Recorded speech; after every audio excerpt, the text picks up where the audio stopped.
Conciergerie, donc notre partenaire, a eu 1 mois de réservation. Donc c'est 1100 euros net voilà, dans la poche du client. Pour un petit 30 mètres carrés quoi. On a complètement repris les sols, les murs. Dans son intégralité. Donc là, c'est un projet que le client a pris clé en main. Et d'ailleurs, quand on achète des immeubles où c'est déjà loué, où on doit faire des travaux dans un second temps, on peut tout à fait faire un prêt travaux dans un second temps, étalé sur 15 ans, ça se fait très bien.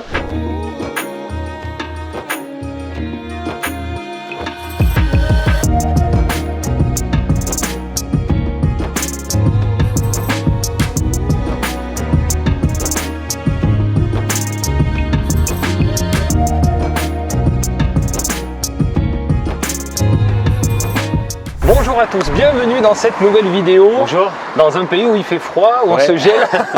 Non, c'est un peu exceptionnel, il faisait beau hier. Hein, hier il faisait super beau, on avait 20 degrés et là, la pluie, mais bon. C'est pas grave, on se mouille pour vous faire des vidéos, encore une fois sur le terrain, avec Vincent. Donc bienvenue une nouvelle fois Vincent sur la chaîne. Donc Vincent, est-ce que tu peux te présenter rapidement, quelle est ton activité et qu'est-ce que nous allons voir aujourd'hui avec toi? Bien entendu. Alors moi je travaille chez Projet Locatif depuis 2 ans. Je suis sur le secteur de l'Ain, je suis un petit peu l'Ain, l'Isère, voilà, le 71, en partenariat aussi avec certains collègues sur lesquels vous m'avez peut-être vu sur des vidéos. Et donc voilà, donc la spécialité c'est surtout Bourg-en-Bresse avec de la colocation, d'immeubles de rapport et des petites surfaces, surfaces plateaux. Qui sont packés avec des partenariats marchands, package achat plus travaux. Voilà. Ouais, clé en main, donc là tu travailles pas mal en off-market aussi, parce que tu es quand même bien implanté sur le secteur, tu as fait beaucoup de projets pour des clients, projets locatifs, et je t'en remercie parce que tu as permis à beaucoup de passer à l'action. Tout à fait. Une bonne connaissance du secteur, une ville qui est hyper intéressante avec 40 000 habitants, une bonne rentabilité et quand même une bonne valeur patrimoniale. On disait, on est sur du 2000 euros du mètre carré en moyenne. 2000 euros en moyenne, tout à fait. Donc c'est vraiment des bons compromis pour investir et que ce soit durable dans le temps.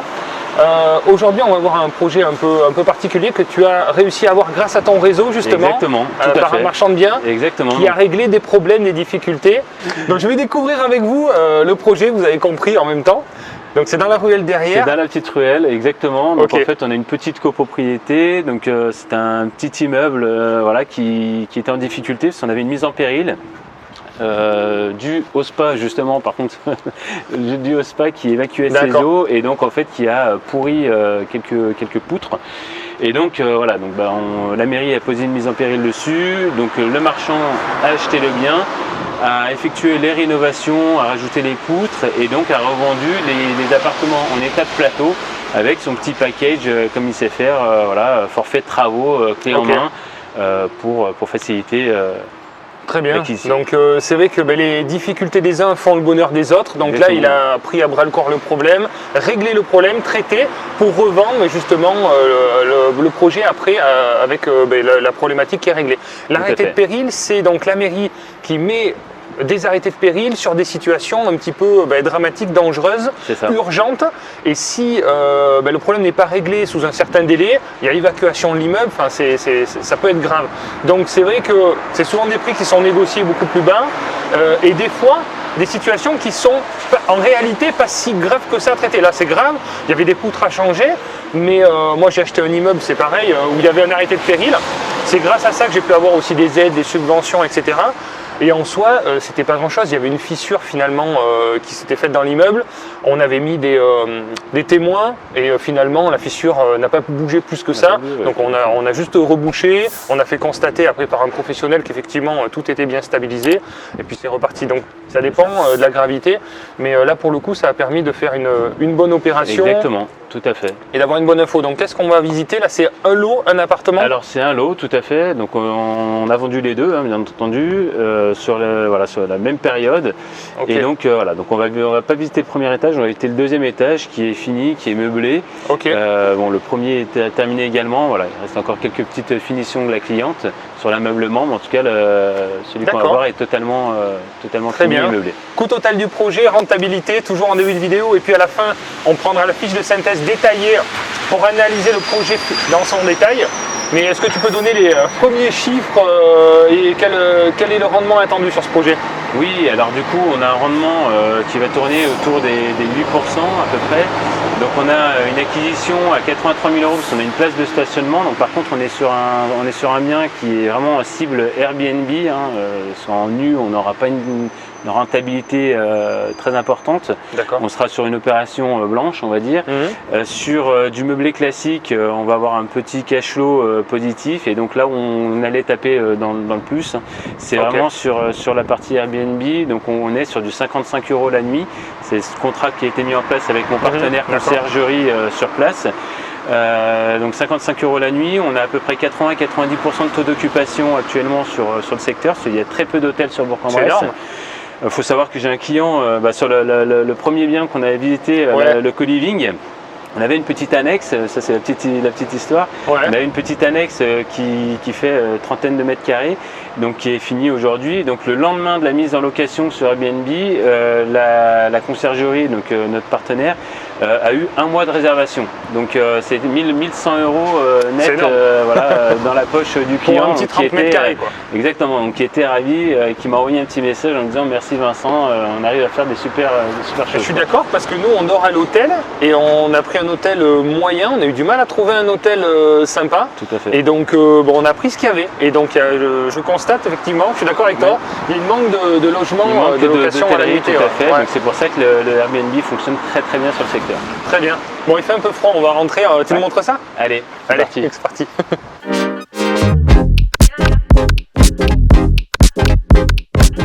En fait, c'est un petit immeuble, il y avait de l'eau, c'est ça? Exactement, c'est un immeuble en copro, tout à fait. Donc on avait de l'eau plus des caves au rez-de-chaussée. Et donc on a une cliente qui a acheté le premier étage, donc un T2, et notre client qui a acheté le deuxième. D'accord.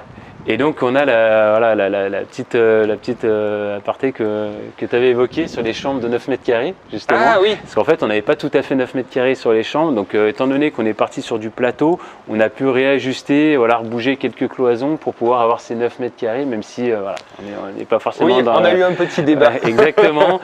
Donc là en tout cas on les a bien, et donc ça fait quand même des belles pièces qu'on va pouvoir voir. Très bien, parfait. Bon, on va voir ça, parce que la pluie commence à arriver là.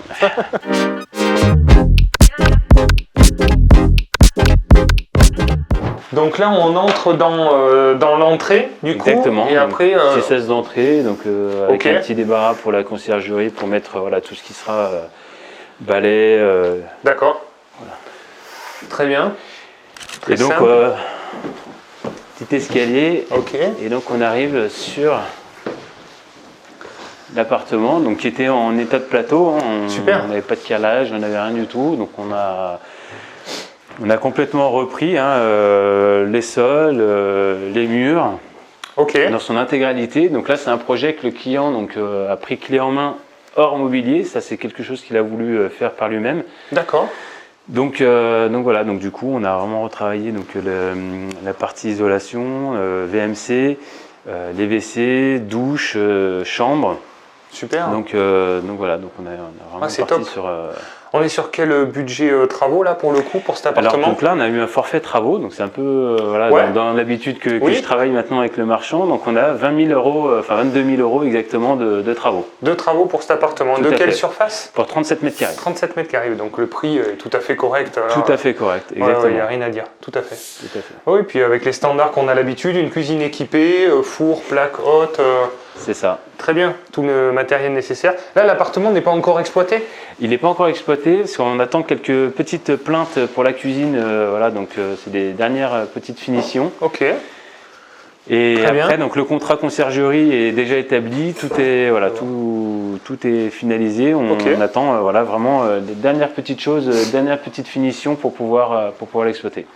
Ouais, c'est bien, parfait. Voir un peu comme ça, il manque pas grand-chose.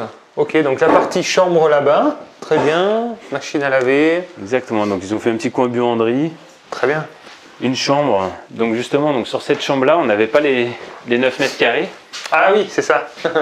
En fait, on avait un placo qui descendait juste ici. D'accord. Et donc, en grattant, en ouvrant un petit peu, on s'est aperçu qu'on avait une trentaine de centimètres qui séparaient la chambre de la cuisine.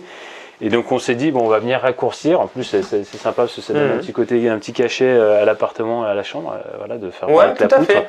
Et donc du coup, on a gratté derrière et on a pu gagner. On était à 8,40 exactement. Donc voilà, pour avoir les 9, on a vraiment gagné derrière un petit peu de surface. Puis là, on est à un prix vraiment bas, 50 € la nuit, c'est vraiment. Ouais, 55 € avec la place de parking, donc en effet, c'est pas très cher. Ouais. Donc on préfère toujours, enfin la conciergerie préfère partir sur voilà, quelque chose de réaliste sans vouloir en faire trop. Okay. Le but, c'est que ça se loue. Voilà, donc elle essaye toujours d'arriver vers le 90-100% de taux d'occupation. Donc c'est vrai qu'on a souvent tendance à dire on va louer plus cher, mettre 60-70 € la nuit, ça se louera, mais on aura moins d'occupation. Donc c'est vrai que bon, bah, l'un dans l'autre, il faut mieux on met le curseur, effectivement, pour que ce soit rentable.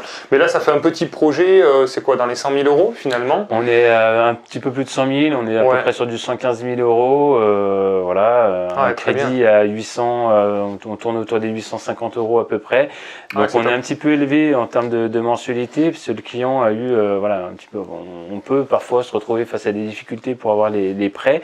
Et donc là, on a dû faire un montage, donc avec un courtier avec qui je travaille, un montage en SCI. D'accord. Donc du coup, voilà, parce que pour travailler le projet, donc avec une partie financement en SCI sur la partie IMO, voilà, sur le bien, et la partie travaux, donc là n'était pas financée par la banque, donc il a fallu faire un financement de travaux à part. Voilà. C'est pour ça qu'on a une mensualité qui est un petit peu plus élevée. Parce que sur les travaux, on est sur 5 ans voilà, donc, avec des taux qui sont un petit peu plus hauts, voilà. Mais on a pour but enfin le client a pour but de rembourser rapidement cette partie. Très bien, avec la rentabilité qu'il y a, normalement, ça devrait pouvoir être faisable. On a 80-90% de taux d'occupation, donc on a une projection, on va dire à 1300-1350 € à peu près de revenus. Pour 850 donc ça devrait. Voilà. Donc mais il y a plein de solutions à faire. C'est pour ça que quand on est bloqué, il faut toujours trouver des solutions. Il faut toujours retrouver comment on peut sortir de cette impasse. Et d'ailleurs, quand on achète des immeubles où c'est déjà loué, où on doit faire des travaux dans un second temps, on peut tout à fait faire un prêt travaux dans un second temps, étalé sur 15 ans. Ça se fait très bien. Moi, je le fais là sur plusieurs projets. Par exemple, là, le client a fait un prêt sur 5 ans, mais peut-être qu'il peut finalement refaire un prêt travaux, se faire racheter son prêt dans un second temps par un prêt travaux. Moi, je connais des clients qui achètent parce qu'ils ont du mal à obtenir le financement. À un moment donné, finalement, ils le payent comptant. Et ils le font refinancer dans un second temps aussi. On a 2 ans pour refaire financer aussi son bien. Donc il y a plein de choses qui existent qu'on peut faire. Voilà, il faut se creuser un peu la tête, réfléchir et trouver les bonnes solutions. Exactement. Et le principal, c'est surtout de passer à l'action. Ça aurait été dommage de ne pas passer à l'action à cause d'un petit prêt travaux de 20 000 € qui bloquait, quoi. Voilà. Ça. Donc voilà, même si c'est pas la solution idéale au début, le principal c'est surtout de passer à l'action, de voir que finalement on a quand même nos équilibres, même si c'est pas autant que ce qu'on aurait espéré, c'est pas grave, et puis on trouve des solutions au fur et à mesure, et voilà. Le projet idéal, le financement idéal, ça n'existe pas. Non. Donc voilà. Non, mais c'est bien d'avoir des bons partenaires justement qui arrivent à trouver et débloquer des situations particulières. Ok, très bien, donc ça c'est la chambre, donc après la salle d'eau, ok. Et ensuite on a la petite salle d'eau juste à côté. Ouais, mais c'est bien, c'est simple, c'est efficace, voilà, projet facile. Ok. Et donc il faut savoir qu'on a commencé les travaux, parce que du coup on a mis du temps, parce qu'il a fallu... on a eu quelques petites difficultés voilà, sur le montage de la SCI, le nombre de parts n'était pas bon, enfin, quelques petites difficultés qu'on a rencontrées, donc ça a été une vente qui a été un petit peu plus longue que la vente classique, habituelle. Et donc il faut savoir que le vendeur, donc c'est là où on a des bons partenaires et qui nous font confiance, c'est que le vendeur, donc le marchand, via sa société de travaux, a commencé à faire les travaux en amont pour que le client ne se retrouve pas, du coup, ne perd pas trop de temps justement pour le passage à l'action. Super. Et donc on s'est retrouvé 2-3 semaines après l'acquisition, les travaux étaient déjà finis, quoi. Donc voilà. Excellent. 2-3 semaines après. Il y a eu une réelle confiance de la part. Un vrai partenariat qui fait qu'on se comprend, se fait confiance. On se fait confiance, top. Tout à fait. Excellent. Mais c'est vrai que les banques financent beaucoup plus en SCI en ce moment à cause du taux d'endettement, etc. Donc il faut s'adapter. Bon, il y a certains projets que je voulais acheter en nom propre, finalement On sort du cadre du HCSF, du Haut Conseil de stabilité financière et du taux d'endettement classique en SCI. Bon, on l'achète en SCI, enfin, c'est ça sans arrêt. Il faut s'adapter au mouvement du marché. Le principal, comme on a dit, c'est qu'on avance et puis voilà, on ne regarde pas. Passage à l'action. Ouais.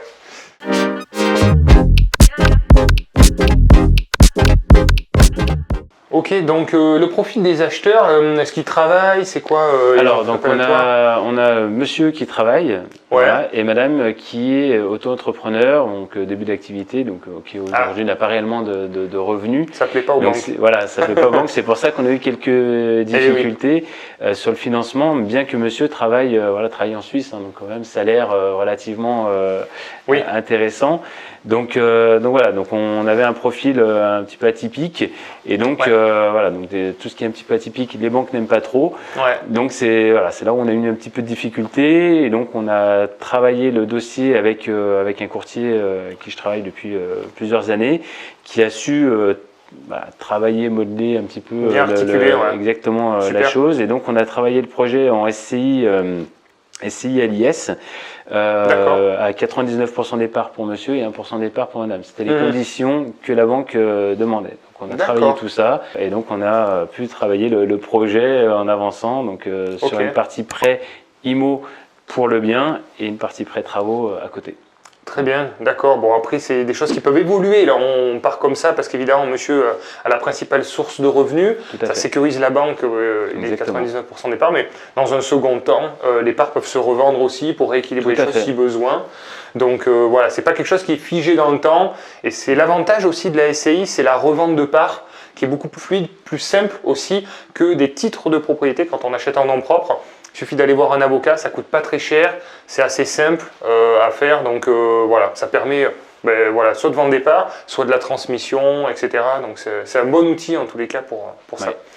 Ok, très bien. Donc financement sur 20 ans, sur la partie acquisition. Financement sur 20 ans. Ouais. Non, sur 25. Sur 25 ans. Sur 25 ans. Ok. Sur 25, donc 840 € à peu près de mensualité. On a un financement qui tourne autour des 115 000 € à peu près sur le budget global. Très bien. Financement sur 25 ans, c'est top. Parfait. Est-ce qu'ils avaient déjà investi? C'est leur premier projet? C'est leur premier projet, tout à fait. Donc monsieur, c'est Benoît, suit ta page YouTube, et donc, donc il était très intéressé. Donc d'ailleurs, il est très content qu'on puisse venir filmer son bien. Et donc voilà, donc il était très intéressé de vouloir passer à l'action. Donc c'est comme très souvent, on a des clients qui n'ont pas le temps, qui n'ont pas toutes les cordes à leur arc, et donc qui ont besoin justement qu'on les accompagne dans la recherche, dans le suivi des travaux, etc. Donc c'est là où on arrive à... Bon, le premier qui met le pied à l'étrier, voilà. Exactement. Donc, et qui donne envie après par la suite de continuer. D'abord, il faut se rassurer. Et là, c'est un projet simple pour commencer. C'est bien placé, c'est un budget qui est correct. Voilà, on repart sur quelque chose qui est entièrement neuf, rénové. C'est ça. Donc boosté par la location courte durée, et puis peut-être dans un second temps en mode d'exploitation classique, hein, comme tu étudies à chaque fois les projets avec des équilibres financiers long terme et plus passifs. Donc c'est parfait pour commencer, très simple, voilà. Donc merci à toi si tu regardes la vidéo pour ta confiance. Si rentable que ça en analysant le projet dans sa globalité. On est bien sur un appartement T2 qui a été acheté 83 000 €, frais d'agence compris, les frais notaires qui s'élèvent à 6 640 €, les travaux complets de l'appartement s'élèvent à 22 200 €, les honoraires projets locatifs à 6 000 €, ce qui nous fait un coût total de projet à 118 000 € quasiment. Il y a eu un tout petit apport sur ce projet, la plus grosse partie a été empruntée sur une durée de 25 ans, ce qui est extrêmement rare, ce qui permet d'avoir des mensualités assez basses à 870 €. Alors, on est parti sur une estimation de 24 nuitées à 55 €, un prix assez bas, ce qui nous fait un total de loyer hors charge à 1 320 € par mois, ce qui nous fait du 15 840 € par an. Et au niveau des charges, on va retrouver donc la taxe foncière à 250 €, les frais de copropriété qui s'élèvent à 516 €, un peu d'assurance propriétaire non occupant, la gestion par une conciergerie donc de la location courte durée, le crédit immobilier qui représente bien sûr la plus grosse partie, et donc pour un total de charges de 14 554 €, ce qui nous fait un cash flow de 1286 €, tout en étant automatisé grâce à la conciergerie. Et puis merci pour la visite, pour ce beau projet. Avec plaisir. Et puis on continue la journée parce que tu as plein de choses à nous montrer. On en a un dernier en collaboration avec Mathias. Yes. Allez, on va voir la suite. À bientôt les investisseurs. Ciao.